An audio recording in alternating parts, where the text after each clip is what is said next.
अस्सलाम वालेकुम अज़ीज़ तलबा, मैं हूँ अरसलान ज़फ़र अवान।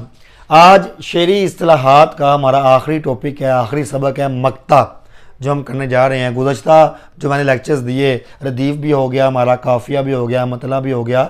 आज हमारा आखिरी सबक है शेरी इस्तिलाह का, वो है मक्ता। तो मेरा बेटा अपने टॉपिक की तरफ आते हैं। मक्ता,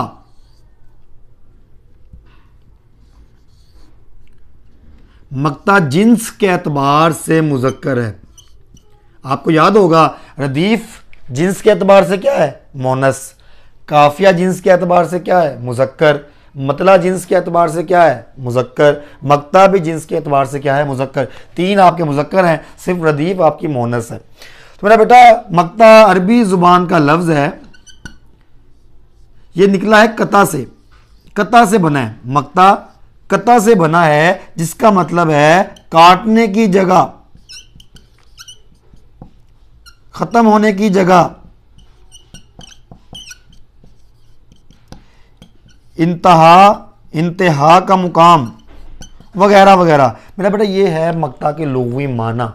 याद रखें, मक्ता मुज़क्कर है, अरबी ज़ुबान का लफ्ज़ है और ये कता से बना है। किससे बना है? ये कता से बना है। और जिसका लुग़वी मतलब क्या है? काटने की जगह, ख़त्म होने की जगह, इंतहा का मुकाम। दरअसल गज़ल या कसीदा जो है मक्ता पे ज़्यादातर ख़त्म होता है, इसलिए कहते हैं कता हो गया, मक्ता कता ख़त्म हो गया, वगैरह वगैरह। मेरा देखते हैं इस्तिलाही मानों में इसकी तारीफ़ देखते हैं। मेरा बेटा इस्तिलाही मानों में इसकी तारीफ क्या है? गज़ल या कसीदे का आखिरी शेर, गज़ल या कसीदे का आखिरी शेर जिसमें शायर ने अपना तखल्लुस इस्तेमाल किया हो, मक्ता कहलाता है।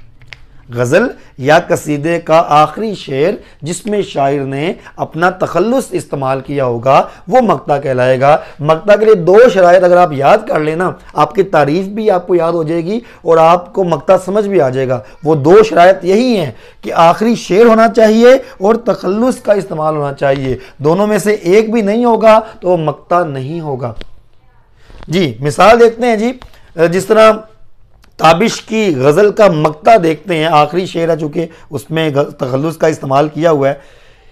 एक मुद्दत से मेरी माँ नहीं सोई ताबिश, मैंने एक बार कहा था मुझे डर लगता है।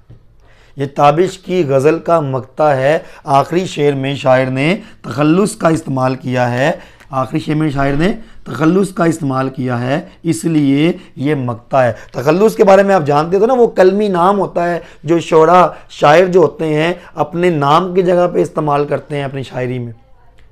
वो कलमी नाम जो शायर अपने अशार में इस्तेमाल करते हैं, मुख्तसर नाम होता है ये, इसे हम कहते हैं तखल्लुस। चूँकि ये मैट्रिक का सिलेबस है, मैंने आप लोगों को इसके बारे में इल्म होगा, इसलिए मैंने सिर्फ तारीफ बताई आपको कि आखिरी शेर होना चाहिए और तखल्लुस का इस्तेमाल होना चाहिए, वो मक्ता कहलाएगा। ये आखिरी शेर भी है और तखल्लुस का इस्तेमाल भी किया हुआ है, इसलिए ये गज़ल का मक्ता है। गज़ल यहाँ पे ख़त्म हो गई है। याद रखें, एक और बहुत आम हमसे क्यूज, अगर इन दोनों में से एक चीज़ भी ना हो, एक चीज़ भी नहीं है, तो वो मक्ता नहीं कहलाएगा। अगर आखिरी शेर है ना, उसमें तखल्लुस का इस्तेमाल ना हो, आखिरी शेर में तखल्लुस का इस्तेमाल ना हो, फिर उसे हम क्या कहेंगे? फिर उसे हम आखिरी शेर ही कहेंगे।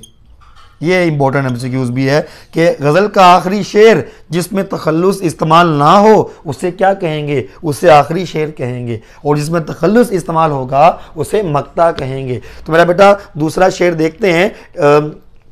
इरशाद हुसैन काज़मी, इरशाद हुसैन काज़मी कहते हैं, कब तक किवाड़ घर के, किवाड़ कहते हैं दरवाज़ों को, कब तक किवाड़ घर के रहेंगे खुले हुए, इरशाद लौटते नहीं राही गए हुए।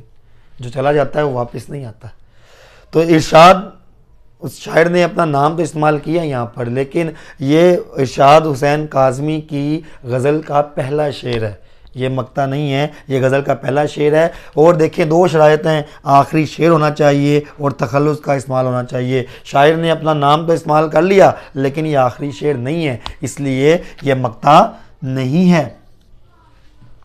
तो मेरा बेटा ये आप लोगों के लिए कितनी आसानी एमसीक्यूज हो चुके हैं। मक्ता मुज़क्कर भी है, अरबी ज़ुबान का लफ्ज़ है, कता से बना है, लुग़वी माना काटने की जगह, ख़त्म होने की जगह, इंतहा का मुकाम। चूँकि गज़ल का इख्तिताम इसी पर होता है इसलिए इसे मक्ता कहा जाता है। इस्लाही मानों में कि ये गज़ल का आखिरी शेर होना चाहिए और तखल्लुस का इस्तेमाल होना चाहिए, तभी ये मक्ता कहलाएगा। अगर इन दोनों में से एक चीज़ भी नहीं होगी तो वह मक्ता नहीं कहलाएगा। अगर गज़ल का आखिरी शेर हो और तखल्लुस का इस्तेमाल ना हो तो वो आखिरी शेर कहलाएगा। अगर तखल्लुस का इस्तेमाल हो और आखिरी शेर ना हो तो वो सिर्फ शेर ही कहलाएगा, मक्ता नहीं कहलाएगा। तो मेरा बेटा उम्मीद करता हूँ ये सबक शेरी इस्तिलाहात जो आज मुकम्मल हो गई हैं आपके लिए आसानी का बाइस बनी होंगी। तो मेरा बेटा दुआओं में याद रखिएगा, अपना ख्याल रखिएगा। अस्सलाम वालेकुम।